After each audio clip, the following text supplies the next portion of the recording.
Doctor Doom Marvel cinematic universe के अंदर सिर्फ एक नया नाम या नया विलन नहीं है। डॉक्टर डूम के कारनामे इस वीडियो के अंदर आपको बताने वाला हूँ। लिटरली आपके होश उड़ जाएंगे। अगर डॉक्टर डूम का थैनोस से कंपेयर करने जाओ तो भाई डॉक्टर डूम एक जूता है और थैनोस उसके सामने सिर्फ और सिर्फ एक चींटी है। अब बात थैनोस की आई गई तो इस वीडियो के अंदर आपको डॉक्टर डूम और थैनोस का सबसे पहला बैटल ही बता देता हूँ। ओवरऑल थैनोस और डॉक्टर डूम ये दोनों बैटल वर्ल्ड पर खड़े हुए थे और बहुत सारे एवेंजर्स कैरेक्टर्स हीरोज़ की जान जा चुकी थी और बहुत सारे लोगों की लाशें वहीं बैटल वर्ल्ड पर बिछी हुई थी। एक तरफ डॉक्टर डूम खड़ा था और दूसरी तरफ great title Thanos. Doctor Doom कहता है कि क्या तुम्हारे पास मड़ियाँ हैं, तो थैनोस कहता है नहीं, लेकिन फिर भी मैं महान देवता थैनोस हूँ। और थैनोस अपने बड़े बड़े कदमों से डॉक्टर डूम को मारने के लिए, मसलने के लिए आगे बढ़ता है। डॉक्टर डूम अपने सिर्फ एक हाथ का यूज करता है और थैनोस के गले से उसके शरीर के ढांचे को, उसके मांस के लूथड़े को अलग कर देता है। थैनोस के हड्डियों का ढांचा एक तरफ जाके गिरता है और थैनोस के मांस का लूथड़ा एक तरफ गिरता है। डॉक्टर डूम और थैनोस का बैटल इतना ज़्यादा ब्रूटल था कि लिटरली भाई कॉमिक्स के अंदर इसे क्लियरली दिखाया गया है। प्रोबेबली अगर एवेंजर्स डूम डे के अंदर ओपनिंग में ये सीन देखने को मिल जाएगा तो लिटरली हमें डॉक्टर डूम से खौफ होने लगेगा। विक्टर वॉन डूम ने न जाने कितनी बार थॉर को मारा है, डॉक्टर स्ट्रेंज को मारा है, वांडा को मारा है, शैंग-ची को मारा और एक्चुअली लिटरली सेंट्री को उसने ऐसे पकड़ करके टांगे चीर करके दो टुकड़ों में बांट दिया हुआ है। ओवरऑल बात करते हैं डॉक्टर डूम के कारनामों तो विक्टर वॉन डूम ने भाई एक्चुअली मार्वल सिनेमैटिक यूनिवर्स के देवता या फिर सबसे पावरफुल कैरेक्टर की बात करूँ, बेयॉन्डर, जो कि अब तक मार्वल में इंट्रोड्यूस नहीं हुआ है, लेकिन 110% एवेंजर्स डूम के अंदर भाई हमें बेयॉन्डर देखने को मिलेगा क्योंकि उसकी पावर्स के बिना डॉक्टर डूम बैटल वर्ल्ड का क्रिएशन नहीं कर पाएगा। मुद्दे की बात यह है कि एक्चुअली भाई बेयॉन्डर्स की पावर्स को ही चुरा लेता है और बेयॉन्डर को ही मार देता है। देखो यूनिवर्स का जो संचालन है, जो नियंत्रण है, वो बेयॉन्डर ही कर रहा है। पूरे के पूरे मल्टीवर्स की बात कर रहे हैं हम यहाँ पर, सिर्फ एक अर्थ 616 का नहीं। तो ओवरऑल भाई डॉक्टर डूम बेयॉन्डर्स को मार करके उसकी पावर्स को चुरा लेता है ताकि वो बैटल वर्ल्ड का क्रिएशन कर सके, क्योंकि भाई वो इनकर्जन की प्रॉब्लम को हमेशा के लिए सॉल्व करने वाला, और एग्जैक्टली यही आपको एवेंजर्स डूम के अंदर देखने को मिलेगा। और बेयॉन्डर्स का कैरेक्टर प्ले करने वाले हैं हेनरी कैविल, जो कि सुपरमैन बने थे डीसी में। एंड नाउ भाई एक्चुअली डॉक्टर डूम बेयॉन्डर को मार करके बैटल वर्ल्ड बनाएगा, जो कि एवेंजर्स डूम के एंडिंग में आपको काफ़ी हाई क्लिफ हैंगर पे देखने को मिलने वाला है।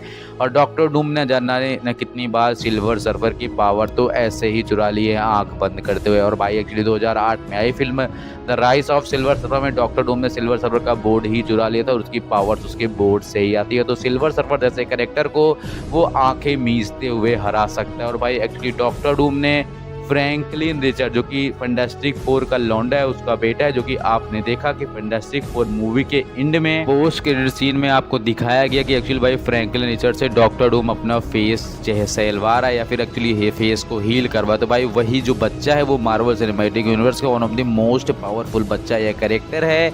उसको नर्क भेजने के लिए उसने अपनी गर्लफ्रेंड या फिर अपनी वाइफ के जान का सौदा कर दिया था मेफिस्टो जैसे राक्षस से। तो ओवरऑल एक्चुअली कहानी ये है कि भाई डॉक्टर डूम जो है वो फ्रैंकलिन रिचर्ड को नर्क भेज रहा था क्योंकि वो उससे चिढ़ता था, इसलिए उसने अपनी सबसे प्यारी चीज़ अपनी गर्लफ्रेंड का जान का सौदा कर दिया हेल के रूलर के साथ। और भाई उसने बाद में फ्रैंकलिन रिचर्ड को नर्क में भेज दिया। आप समझ सकते हो कि कितना क्रूर शासक है डॉक्टर डूम जो है वो भाई एक्चुअली एक पूरे के पूरे कंट्री, पूरे के पूरे देश का राजा है जिसका नाम है लेथवेरिया। और डॉक्टर डूम ने एसगार्डियन पर न जाने कितने एक्सपेरिमेंट किए हुए हैं। कहानी ये है कि एक्चुअली भाई जब एसगार्ड तबाह हो गया था तो एसगार्डियन को रहने के लिए एक जगह चाहिए थी। डॉक्टर डूम ने उन्हें लेथवेरिया में रहने के लिए जगह दी, लेकिन उसके बदले वो हर एक दिन एक एसगार्डियन के कैरेक्टर पर रिसर्च करता, मतलब एसगार्डियन का एक बंदा ले आता था और उसके हाथ पैर काट के उन्हें चेक करता था, उस पर एक्सपेरिमेंट करता था कि भाई एक्चुअली ये इतने साल कैसे ज़िंदा रहते हैं, इनकी पावर का सोर्स क्या है एंड ओवरऑल इनकी ओरिजिन कहाँ से आई और वे देवता क्यों है। तो डॉक्टर डूम की डोमिनेंस भाई आपको स्क्रीन पर जब देखने को फील होगी आरडीजे के और फार्मिंग के साथ, वो नेक्स्ट लेवल का होने वाला है। डॉक्टर डूम के पास एक आर्मर है जो कि उसने एक्सपेरिमेंट करके खुद बनाया था। एक्चुअली वो टाइम ट्रेवल करना चाहता था, सपने में उसे उसकी माँ दिखी थी, इस वजह से उसका आधा चेहरा जल गया और वो आर्मर जो उसने बनाया था वो हमेशा के लिए उसकी बॉडी से चिपक गया।